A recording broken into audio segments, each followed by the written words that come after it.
you did tell, I think, the general version of this on Unlock 201, that show we did with Phil and Peter. But the story of the Duke. So it was ultimately, the Duke is what the Duke is because of, pardon me, its circuit board size. Is that correct? Well, the Duke, the original Xbox controller, Duke was what it was because of the way that big companies work. So we got the green light to do this project. Everybody wanted to have input. So there was a process of running around and keeping all the people who don't know anything about a game console, which is what, of course, everyone was worried Microsoft would do, and that would be a disaster. So there are people running around like me trying to stop everyone who is super senior and really wealthy and has been at Microsoft for 37 years from screwing with it to make it like what they think it should be when they don't know what the hell it should be. And you have to pick your battles. Yeah. And so I was off trying to make sure we had a hard drive, because that was a big cost at the time. And a hard drive and Ethernet connection were things that Microsoft very much wanted to kill. And it was easy to kill them because you could point to every other game console not having it. Why would we need it to compete? Okay, and again, it's because we were PC gamers and we understood what was coming, why it was important. And also to try to court Japanese developers, to try to get Japanese content, build publishers, all these things. So I'm off doing all these things. And the sacrifice you make is, okay, well, fine, do the controller. How bad can it be? So anyway, it transpired that some good things happened, some bad things happened. A good thing that happened is the offset thumbsticks, which I think is a really tremendous thing. I think that having offset thumbsticks with a D-pad under your left thumb is awesome. I don't want to play without that ever anymore, right? I'm with you. Other things were not as awesome. The circuit board. So circuit board design and layout is an art. And if you're going to make consumer electronics circuit boards, you need to work with people who are familiar with it. They didn't work with people who are familiar with it. Circuit board came out about this big. If you have a circuit board this big, that's a lot. You're not going to make a DualShock. Okay, you're going to make something else. So the poor industrial designer was given this dinner plate and told to put something around it that would work. And her name was Denise. She did the best that she could. She did a tremendous job. They made a bunch of prototypes. I think they knew it wasn't going to be received very well, so they were sort of secretive. And then there was like a big unveil of, here's the controller. And boy, were people unhappy. So me fronting the thing, I'm out there like look, here's the controller. Like, people throwing things like golf balls. I got golf balls thrown at me. Wait, I don't know really? where the hell this guy got a golf ball. Yeah, people did not like the controller. Where was this? I think that it was at it was an event in Denver, Colorado. Nothing against Colorado. Obviously, maybe the person had been trucked in from Oklahoma or something. I remember we were showing Madden. We were showing not Madden football. We were showing Microsoft's football game. Yeah, the NFL Fever. Right? Yes, which Mike Abrash had written the first ever fuzzy stuff renderer, and they had grass on the field, which was amazing. And that's Abrash. So that's the flip side of the horrifying, terrifying interview where Mike Abrash sees if you can program, is that then he's like working for Xbox and doing that, which was so great. So Mike Abrash is another guy who is calm and elevates everyone around him. This is a theme. Went on to work on Quake. Yeah. Oculus. He's now doing incredibly interesting things at Oculus. Wait until you see. Even I don't know all of it, but what I do know is amazing. So I'm showing off the football game, and then there's a Q&A session, and people start asking about the controller, and people start booing, and some guy starts to throw stuff, and there was a golf ball in it.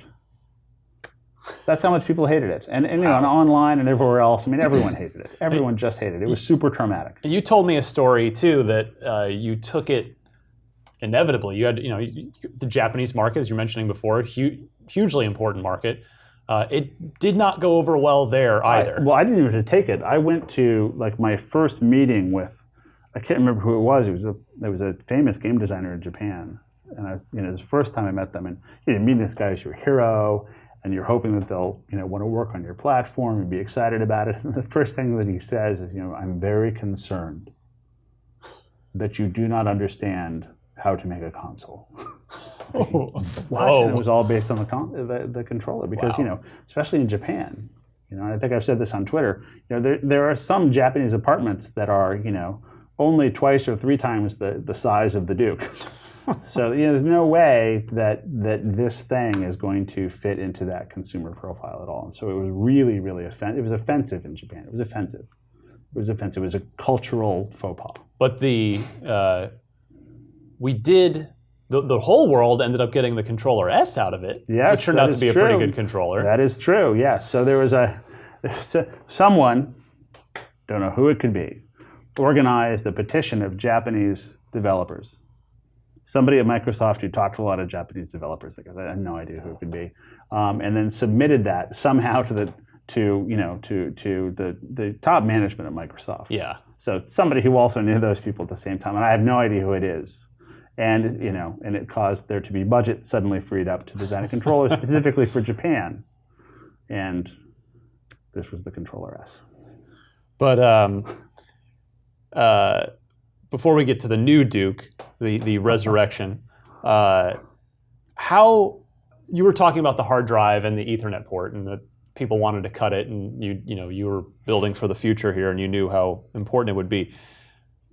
How confident were you? Because what a lot of, especially younger gamers, might not even remember or realize is, of course, the Ethernet port didn't even get used for online purposes until a year after the console shipped, until Xbox Live launched in the fall of 2002. In fact, 1 year to the day after the console itself had launched. So when you were building and shipping the original Xbox, how confident were you that Ethernet port was ever going to get put to use? No, it was 100% confident. 100%? Yeah, 100% confident, yeah. Because we knew the trend in PC gaming. Yeah. And we had just made essentially like a codified, standardized PC to write games on. And so it was inevitably going to come.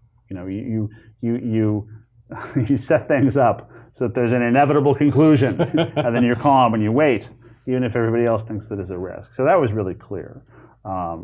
It is an interesting thing generationally, though, to talk to gamers today who can't imagine not having persistent storage on their console or an internet connection.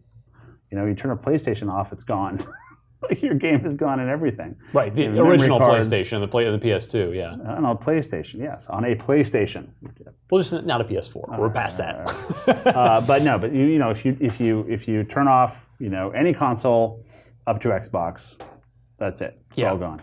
And memory cards aside, but that doesn't have any potential changes to games or DLC. The idea of DLC just didn't exist. Nobody even really thought about it, and it was really clear that was going to be a big deal. But it is interesting to talk to people about it because, again, looking at it from now back, it seems so clear. All of it seems so obvious, and it's not entirely, I think, people had to decide. It wasn't just found in a mind. It was risk. It was meetings with people yelling at each other and that kind of thing, and people not believing you. And so there's a certain amount of pride that you feel seeing that happening. But again, it's impossible to tell people why that is because it seems so obvious and clear. Why would there be a fight? It's clear. You just did the obvious thing, which is pretty cool. It's like the highest compliment somebody can give you, I think. So, what were your goals for the Xbox heading into the project, and did you achieve all those goals at the end of the day on November 15th, 2001? Well, as you get closer to the end of a big project, your lofty goals all shrink down to just shipping it. So you just sort of you get that one done. But more or less, yeah, the idea of basing a console on developer tools. The idea of the most important thing in the video game business being the developer and designing the hardware so that it's easy for them to use, being the smartest business, that was intentional, and that really worked. I'm really proud of that. The coolest metric of that is actually Sony's developer support blossomed after the release of Xbox. If you ask any developer, it was like night and day difference. Interesting. And that's an interesting metric that you can look at it by. There are problems. There are failures. I think that the game ecosystem for Xbox has never been as strong as it needed to be. I think it's very difficult for Microsoft to take the content business seriously because it's not in their DNA. And it's very natural for Sony to take the content process seriously because it is in their DNA. Sony faces different challenges, but that's really Xbox's biggest challenge. And even at the time of release, we were frustrated because we had allocated money for exclusives. Right. And we weren't allowed to spend it. Huh. Because, and there is an argument for this, rationally, you have this cash left over and you're losing money all over the place and everything anyway, why would you spend that money? It doesn't make any sense. Well, of course, it makes perfect sense if you look at it from the standpoint of being a content business, right? But it doesn't make any sense if you look at it from the standpoint of being like, a software hardware business, which is what kind of company Microsoft is. So, this problem of exclusives, that's a hot button topic today, has been around since the beginning.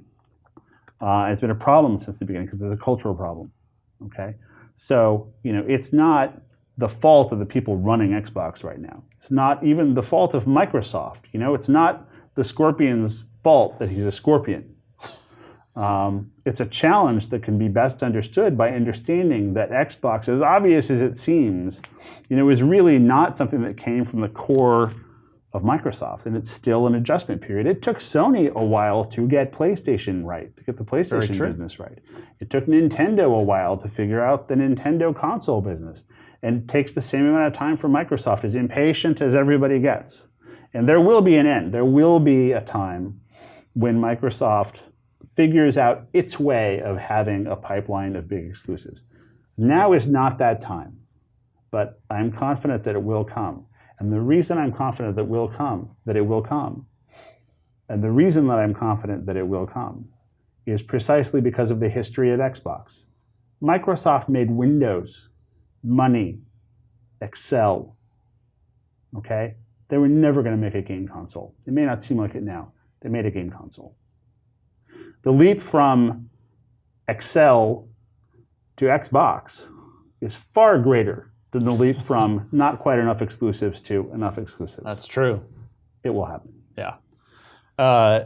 Did you ever worry, either leading up to the release of the original Xbox or even in the early going after it hit shelves, did you ever worry that the Xbox wasn't going to make it? Did I ever not worry that the original Xbox was not going to make it? No. It was terrifying. Totally terrifying the entire way through. Didn't make any sense. The Microsoft brand didn't carry any weight with consumers for entertainment. Did Halo, is the Xbox here because of Halo? Of course the Xbox is here. Xbox was the Halo player for a year or more. That's what it was. That's what it was. And even more remarkable given the fact that at that time, if you will recall, everyone you asked would say that shooters will never work on a console. You have to have a mouse and a keyboard to play a shooter. Yeah. So here's a shooter on a brand new American console. It's craziness. And it worked.